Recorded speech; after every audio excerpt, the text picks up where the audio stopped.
mostly face-to-face. Yeah, we're going to go over here. Bishop, you said that in the Diocese of Los Angeles on Sunday that worship is conducted in 19 different languages. Could you say a little bit more about the diversity of ethnic ministries in the Episcopal Church, and maybe comment if you think we're doing a good job, or maybe tell one or two success stories? Okay, well, thank you. That's a wonderful question. The Episcopal Church is present in 17 different countries. Taiwan, Micronesia, Honduras, Ecuador, Colombia, Venezuela, Curaçao, Haiti is our largest diocese, the Dominican Republic, the British and U.S. Virgin Islands, Puerto Rico is a territory of the United States, Austria, Belgium, France, Germany, Italy, Switzerland, and the United States. And we're talking to a group from Poland. Congregations that are growing, most of the overseas dioceses and jurisdictions are growing. Haiti is one of the fastest growing. Navajo land, which is present in North America, is also growing very quickly. Within the United States, immigrant congregations are growing very quickly. Congregations of mixed generations with heritage from outside Northern Europe or North America are also growing. Congregations of more settled ancestry in this part of the world are growing if they're paying attention to the people outside the doors. If they're inwardly focused, then usually don't grow. Fun fact. I think we've learned an awful lot in the last 5 to 10 years about how to be more effective in terms of the Latino ministry. The Asian immigrant congregations are growing quickly in many parts of the United States. You also may know about Sudanese congregations. Many of the people in Sudan have Anglican origins, Episcopal origins. When they came here, starting for the Lost Boys, they settled in communities and started congregations. That's a strong network. But we're also seeing congregations of other African immigrants, Nigerians, West Africans, Liberians. Liberia used to be a diocese of this church. When we take seriously our heritage as Anglicans, remember those English reformers insisted that worship had to be in a language understood of the people? When we take it seriously in the broad sense, context, culture, music, idiom, congregations flourish with the leadership. When we try to shoehorn people into a box that looks culturally unfamiliar, it doesn't work very well. When we honor the blessed, beloved creation of the community that's there, how do you think?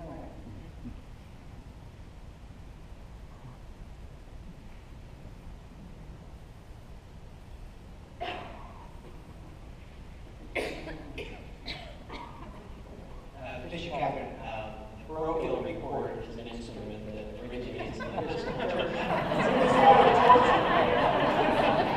It goes to the diocese, it goes to the parish, then it flows back again, bearing certain data. Some of it, in my opinion, is useful, some of it not terribly useful. I was wondering, in your opinion, if you could wave them along and make that data here in a more useful form, what would some of the things we would be reporting about ourselves that would be relevant in the congregation? Well, I think that's a wonderful question. And the good news is that there are people working on it.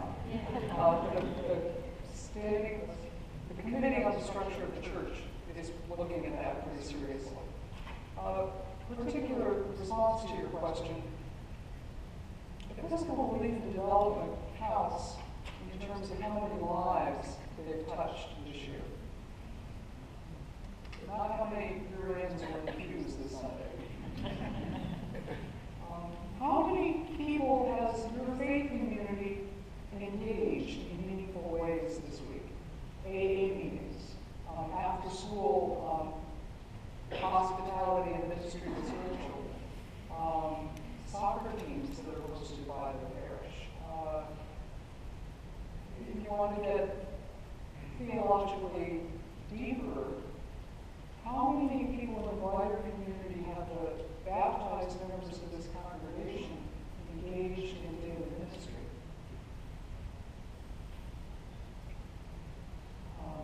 How many people has the nurse ministered to? How many people has the teacher ministered to or with? I think those would give us a much deeper sense of who we are and the transformative work that this community is seeing in the world around it.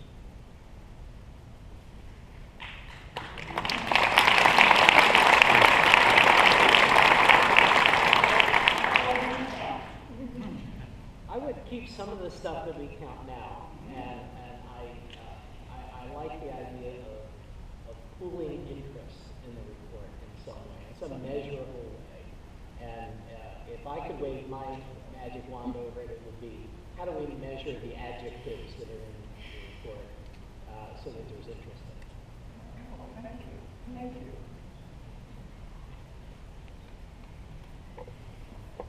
Bishop, a fairly narrow question. But over the last 50 years or so, we've seen a tremendous shift within the church toward equality of genders. The one notable place where I don't see that is in our prayer book. And I'm wondering if anything is being done to rectify that. That's a great question. Our prayer book was written at a time where we were beginning to expand the language for human beings. But it was written before there was much wider acceptance about more inclusive and biblical language for God. If you look at the names that are used for God in the Old and New Testaments, there are many, many more than Father, Son, and Holy Spirit. Wisdom, wisdom's child, wisdom's prophet for Jesus. God is compared to a mother bear, an eagle, El Elyon. There are 100 names at least in the Bible used for God. We have begun to add to the prayer book. Actually, we've been doing it for quite a while through other authorized texts. What's that called? Supplemental liturgical texts. Yes. I think we're going to keep on doing that. I don't think there's great energy for anytime soon for republishing a book. Maybe people remember the last time.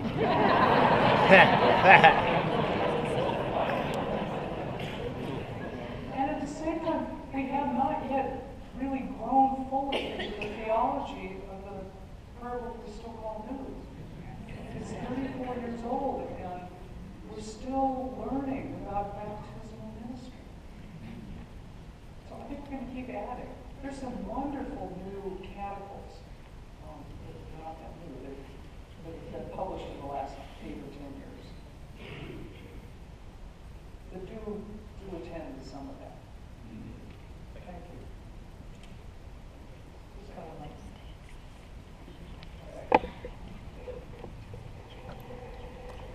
Please. Bishop Katharine, thank you for coming. And my question refers back to an answer that you gave before about prison ministry. You mentioned that we need to have younger ministers and priests within our context. I'm grateful for this diocese because they're giving me the opportunity to discern a call at a younger age than the norm. My question is, what is the general church doing to encourage younger ministry and younger discerners as well? I actually think we're doing pretty well. The age in seminary at least is going down. More and more dioceses, large population dioceses, I think I have to make that qualification, are looking early, I think starting in middle school and high school, for leaders. We need leaders to ordain today. We need change agents, people who will help communities with the work of transformation. Because we live in a different contextual time than we did 50 years ago. I think that's the biggest thing we're doing. The population size issue, there are vast parts of the United States part of the church that are depopulating, where the average age is going up. And again, we cannot expect to find large numbers of young leaders in those areas because there's no employment. And they leave to find employment. Thank you. Thank you for saying yes to discerning.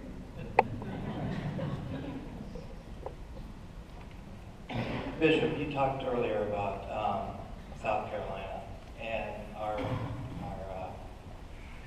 two things that occur to me is our first mission, Jesus' mission, was reconciliation. And it's very clear in Scripture, to me at least, that we're supposed to watch our own house and look after our own house before we worry about everybody else's. So I guess I'm asking, what is the national church doing to reconcile with those who left the Episcopal Church or other denominations or whatever they did? The Episcopal Church as a whole continues to hold out hope that we might return to one body, and that is Jesus' ultimate prayer, that they might all be one. We have not done a very good job of it. The sense is, I think, that we spent many years trying to maintain fruitful relationships with people who disagreed strongly about some things they thought were of ultimate importance. When that happens, I think our task is to bless people who feel they need to depart and to pray that they find a fruitful place to continue their spiritual journey. And when they've found a place, to continue to work towards some kind of fruitful relationship. I don't think we're going to see many people return to the Episcopal Church who had really strong theological opinions about things that we disagree on, at least not anytime soon. That said, it's generally the leadership in those places that felt so strongly. It wasn't necessarily all the people in the pews. And we are seeing a number of them return.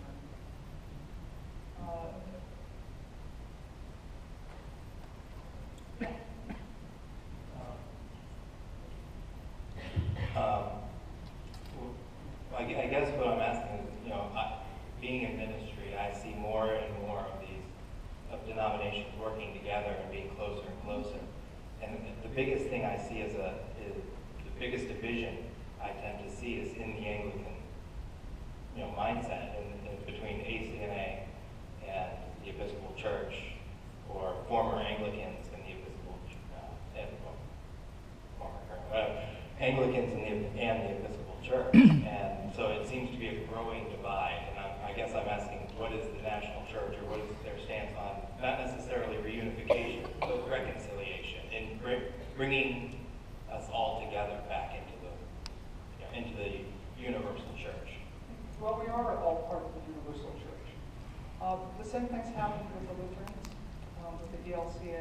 A number of ELCA congregations and their full congregations departed to form another group like ACNA.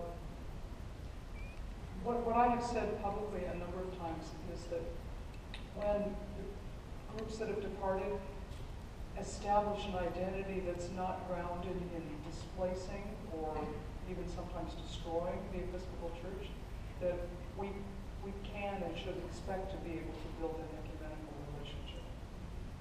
And that may be the best we can do for a while. in God's eyes, hope is always appropriate, and it may be an eternal hope, but we need to keep looking at it.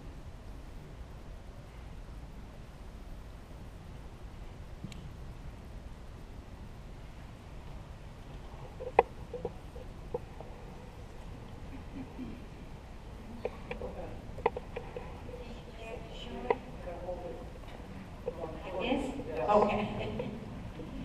I read a lot of things on the internet about, if you called it 9:15, 8:15, is it truly going to be sold, or are they just talking about it, or what is it? There is a study committee of executive council looking at the possibilities, and it's too early to have any sense of what they will recommend. They did give a report to executive council yesterday. What was that?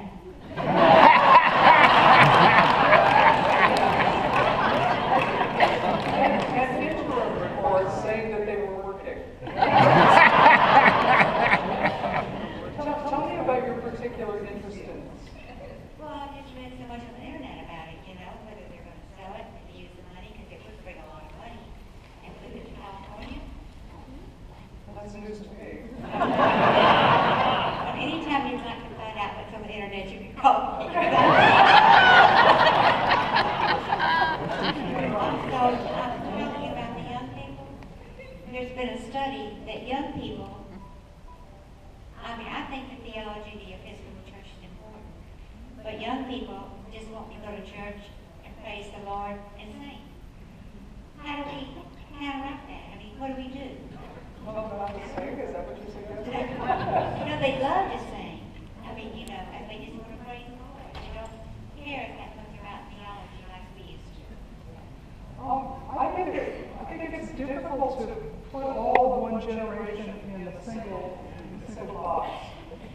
There's some really interesting research that says that there are significant numbers of younger generation, young adults, who really like